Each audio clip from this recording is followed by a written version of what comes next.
لیکن میں آپ کو بتاؤں تبدیلی آ رہی سر، آ گئی تبدیلی.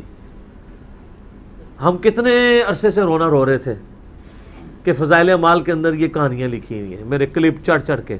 آج دیکھیں طارق جمیل صاحب کا بھی کلپ آ گیا ہے. وہ سارے واقعات جو ہم کہتے تھے کتاب و سنت کے منافی ہیں، انہوں نے ایک ایک واقعے کو انہوں نے علماء کے جوڑ سے وہ خطاب کر رہے ہیں، جو اینول جوڑ ہوتا ہے آل اوور دا ورلڈ ڈرائیو انڈ میں جو علماء کا، اس سے خطاب کرتے ہوئے انہوں نے فضائل اعمال کا نام نہیں لیا.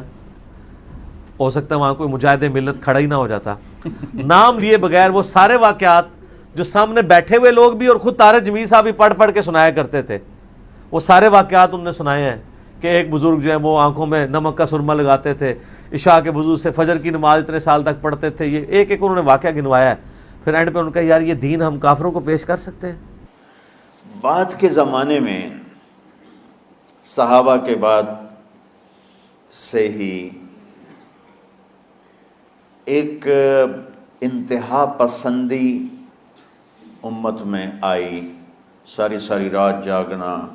فلاں بزرگ تھے وہ رسے سے اپنے بالوں کو باندھ لیتے تھے کہ نماز پڑھتے پڑھتے جب نیند آئے اور جھٹکا لگے تو رسے سے بندھے ہوئے بالوں سے اس جھٹکے سے تکلیف ہو اور ان کی آنکھ کھل جائے اور پھر نفلوں میں شروع ہو جائے.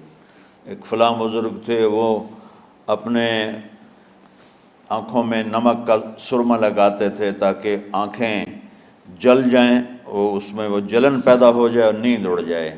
یہ ایسے واقعات بھرے پڑے ہیں. فلاں بزرگ تھے انہوں نے 30 سال عشاء کے وضو سے فجر کی نماز ادا کی. یہ اپنی جگہ پہ بزرگی ہے، لیکن یہ بھائیو یہ دین ہم پیش نہیں کر سکتے.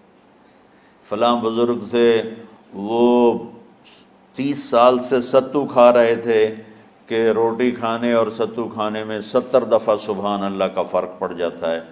تو روٹی کھائیں تو 70 دفعہ سبحان اللہ کم کہہ سکتے ہیں، اور ستو کھائیں تو 70 دفعہ سبحان اللہ زیادہ کہہ سکتے ہیں.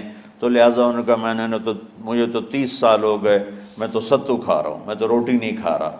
یہ دین نہیں ہے. یعنی یہ وہ دین نہیں جو ہم انسانیت کو پیش کر سکیں. یہ تو لوگوں کو دوڑانے والی بات ہے. ویسے میں آپ کو بتاؤں کہ یہ بھی اب پرانی بات ہو گئی ہے. اب آپ وہ دین کافروں کو کیا مسلمانوں کو بھی نہیں ہماری ویڈیوز کے بعد پیش کر سکتے. لوگ مسلمان نیچے کمنٹس کر دیتے ہیں. بریلوی تو بندی اہل حدیث شیعہ نہیں کرتے ہیں، مسلمان کمنٹس کر دیتے ہیں نیچے. وہ بھی مسلمان ہیں، لیکن وہ والے مسلمان جن کو سمجھ آ گیا ہے کہ یہ فرقہ وارانہ تعصب ہے، وہ اب آپ کافروں نہیں سر، نہ فضائل اعمال کافروں کو نہیں، آپ مسلمانوں کو بھی نہیں آپ پیش کر سکتے. وہ بھی انجینئرنگ کر دیں گے آپ کی پکڑ کے کہ یہ سر آپ کیا کر رہے ہیں، یہ تو دین اس قابل نہیں کہ آپ پیش کریں. تو سر تبدیلی آ رہی ہے، آپ کوشش جاری رکھیں، انشاءاللہ تعالی چینج آئے گی. اور ایک آدمی ایک بزرگ سے ملنے گیا تو وہ نوافل پڑھ رہے تھے. وہ ظہر سے عصر تک نفل پڑھتے رہے، وہ ان کے انتظار میں بیٹھا رہا. پھر عصر سے مغرب تک وہ مراقبہ کرتے رہے، وہ انتظار میں بیٹھا رہا. پھر مغرب سے عشاء تک وہ نفل پڑھتے رہے، وہ بیچارہ انتظار کرتا رہا. پھر عشاء کے بعد پھر نفل شروع کیے تو تہجد تک نفل پڑھتے گئے اور وہ بیچارہ پیچھے بیٹھا ہوا. تو تہجد کے آخر میں ان کی مصلی پہ بیٹھے بیٹھے ایسے اونگ آ گئی تو یوں جھٹکا لگا تو کہا یا اللہ میں اس آنکھ سے پناہ مانگتا ہوں جو سونے سے اس کا دل ہی نہیں بھرتا. اور پھر اس کے بعد فجر کی نماز پڑھ کے اشراق تک بیٹھے رہے. پھر اشراق پڑھے. اخیر وہ بیچارہ اٹھی کے واپس آ گیا. کیا لگتا ہے نام تا ویلی کوئی نہیں. تو وہ اس نے کسی سے پوچھا کہ یہ بزرگ کب سے یہ کر رہے ہیں؟ کہ پچھلے 30 سال سے کر رہے ہیں. یہ رہبانیت کی شکل ہے. یہ وہ دین نہیں جو ہم لوگوں کو پیش کریں گے تو وہ کہیں گے واہ واہ واہ واہ کیا دین ہے بھائی، قبول کرو. یہ دین اس قابل ہے. انہوں نے کہا یہ دین میں غلو ہے. دین وہ ہے جو اللہ نے نبی علیہ السلام کو دیا تھا. اور اس کے اگینسٹ انہوں نے وہی حدیث بیان کی جو میں اکثر بیان کرتا ہوں کہ 3 اصحاب نبی علیہ السلام کے پاس آئے. انہوں نے نبی علیہ السلام کی بیویوں سے آپ کی غیر موجودگی میں پردے میں پوچھا کہ نبی علیہ السلام کی عبادت کا کیا حال ہے. تو جب انہوں نے بتایا تو ان کو لگا نبی علیہ السلام تو بہت کم ہی عبادت کرتے ہیں. تو ایک نے کہا میں روزانہ پوری رات جاگ کے نماز پڑھوں گا. دوسرے نے کہا میں روزانہ روزہ رکھوں گا. تیسرے نے کہا میں نکاح نہیں کروں گا. شادی کروں گا تو پھر مصیبت میں پڑ جاؤں گا، میں اللہ اللہ ہی کروں گا، یہ کہہ کے وہاں سے چلے گئے۔ یہ حدیث ساری سنائی طارق میر صاحب نے، اور پھر انہوں نے یہ بھی کہا کہ اس پہ امام بخاری نے باب باندھا ہے کہ عبادت میں غلو کرنا مکروہ ہے اسلام میں۔ یہ ایک قسم کا غلو آیا۔ میں ایک حدیث سناتا ہوں، بخاری شریف میں بھی ہے، مجھے اب ہر شے بھول گئی، لیکن وہ ہے نہی الغلو، اس طرح کر کے آپ لوگ زیادہ جانتے ہوں گے جو پڑھ رہے ہیں، کہ غلو سے نہیں۔ حدیث آپ کو سب کو یاد ہوگی کہ 3 صحابہ آئے اللہ کے نبی کے گھر اور پوچھا کہ اللہ کے نبی رات کیسے گزارتے ہیں؟ تو گھر والوں نے کہا سوتے بھی ہیں، جاگتے بھی ہیں، کھاتے بھی ہیں۔ تو وہ تینوں آپس میں کہنے لگے وہ تو نبی ہیں، سوئیں بھی تو کوئی بات نہیں، اور شادی ہے کوئی بات نہیں، ہم تو نبی نہیں، ہمیں تو کچھ کرنا چاہیے۔ ایک نے کہا کہ میں ساری زندگی روزہ نہیں چھوڑوں گا، ایک نے کہا کہ میں ساری زندگی سوؤں گا نہیں، ایک نے کہا میں ساری زندگی شادی نہیں کروں گا۔ تو دیکھنے میں تو واہ واہ کیا بڑی بزرگی ہے بھائی، بڑے بزرگ ہیں۔ ہمارے نبی کو پتہ چلا، آپ نے تینوں کو بلا لیا، کہا تم مجھ سے زیادہ اللہ سے ڈرنے والے ہو، میں تم سے انا اتقاکم یا اخشاکم، الفاظ آپ لوگ کو زیادہ یاد ہوں گے لیکن مفہوم میں صحیح پیش کر رہا ہوں۔ آپ نے کہا میں تم سے زیادہ اللہ کو جانتا ہوں، تم سے زیادہ اللہ سے ڈرتا ہوں، میں سوتا بھی ہوں، میں کھاتا بھی ہوں، میں روزے بھی رکھتا ہوں، میں چھوڑ بھی دیتا ہوں، میری بیویاں بھی ہیں، میں اپنی بیویوں کے پاس بھی جاتا ہوں۔ تم دین میں غلو سے بچو، پہلے امتوں کو ہلاک کر دیا دین میں غلو۔ دنیا میں غلو یعنی انتہا پسندی، ایکسٹریمسٹ ہونا، دنیا ہو یا دین ہو، دونوں میں اعتدال بچو، اللہ تعالیٰ کو پسند ہے۔ تو سر یہ جو مکروہ ہے نا، یہ سارے کا سارا مکروہ فضائل اعمال اور فضائل صدقات میں لکھا ہوا ہے۔ فضائل اعمال اور فضائل صدقات کو ان واقعات سے پاک کریں، اور جب تک یہ پاک نہیں ہوتی ہے تو تبلیغی جماعت کے مخلص لوگوں سے کو پاک کر دیں کہ ان کے ہاتھ میں یہ کتاب نہ آئے بلکہ یہ پاک کتاب ان کو تھمائے، اس کو ترجمے سے پڑھا جائے۔ اتنی بات ہمارے اکابر بھی کہتے ہیں کہ بہرحال فضائل صدقات یا فضائل اعمال میں جو واقعات ہیں، تو چونکہ تبلیغ کا کام پوری دنیا میں پھیل گیا ہے، تو اتنی بات ضرور ہے کہ یہ کرامات اور واقعات ایک حد تک تو اچھے ہوتے ہیں۔ جیسے میں اب ہر بیان، میں نے ایک دفعہ بیان کر دیا شہداء کے خون کی خوشبو یا وہ فرشتے اترے، اب میں ہر بیان میں فرشتے، خون اور بیٹری چارج اور فلانے قصے ہی لے کے بیٹھا رہوں گا، یہ کیا ہو جائے گا؟ غلو ہو جائے گا۔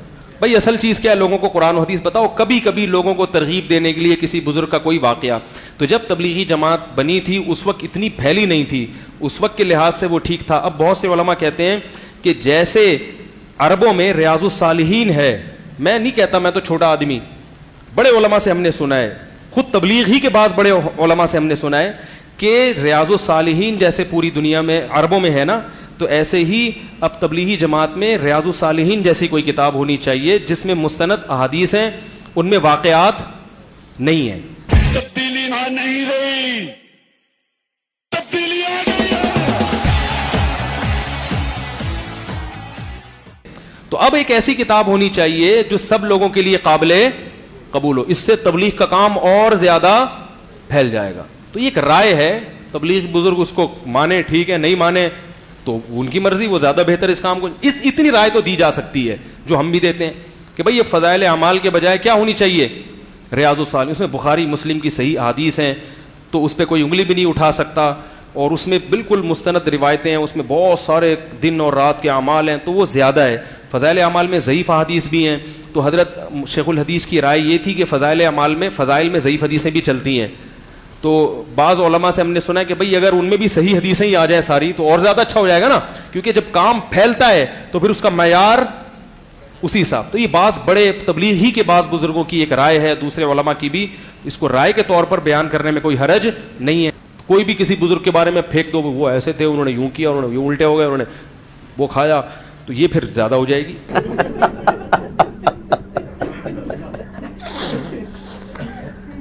ایک حد تک تو وہ میں گیا نا ایک میوزیم میں, تو مجھے وہ وزٹ کرا رہے تھے, بس تھوڑے سے وزٹ کرا رہے تھے کہ یہ جو ہے کیا نام ہے, یہ حضرت علی کی پگڑی ہے.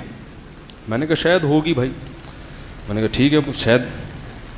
تو دوسری یہ کیا, یہ حضرت فاطمہ کا کرتا ہے. میں نے کہا ممکن ہے, ہو سکتا ہے بھائی, اب کیا کہہ سکتے. ایسے میں ہاں کرتا جا رہا تھا. پھر میں نے کہا یہ, انہوں نے کہا حضرت موسیٰ کی لاٹھی ہے. میں نے کہا کچھ زیادہ نہیں ہو گئی,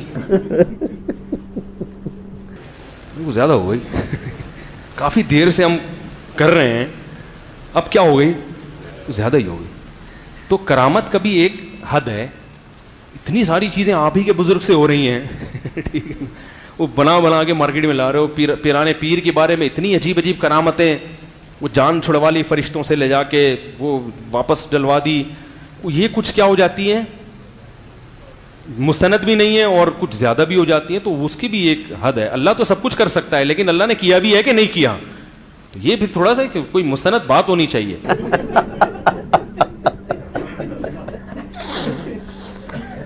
اسی ویڈیو کے نیچے ایک تبلیغی بھائی نے کمنٹس کیا ہوا تھا کہ آپ سمجھے نہیں طارق جمیل صاحب کیا کہنا چاہتے ہیں. کیا کہنا چاہتے ہیں وہ؟ ہاں, وہ یہ کہنا چاہتے ہیں کہ بزرگ ٹھیک تھے, لیکن یہ جو کام ہوئے ہیں وہ دین نہیں تھا. ہاں ٹھیک ہے, یعنی بزرگ ٹھیک تھے, بزرگوں کے کرتوت ٹھیک نہیں تھے.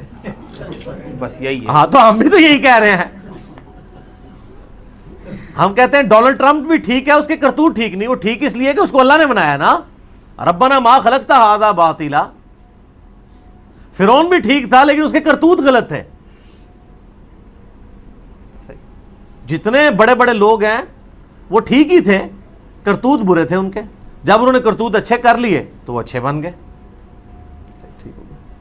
تو وہ یہ نہیں یہ کہنا چاہتے. یہ بات تو سمجھ میں آ گئی کہ اب نزول, اب آپ نیچے یہ بھی جواب دے دیجیے گا کہ ہمیں بھی یہی سمجھ آیا ہے کہ بزرگ آپ کے ٹھیک تھے, ان کے کرتوت ٹھیک نہیں تھے.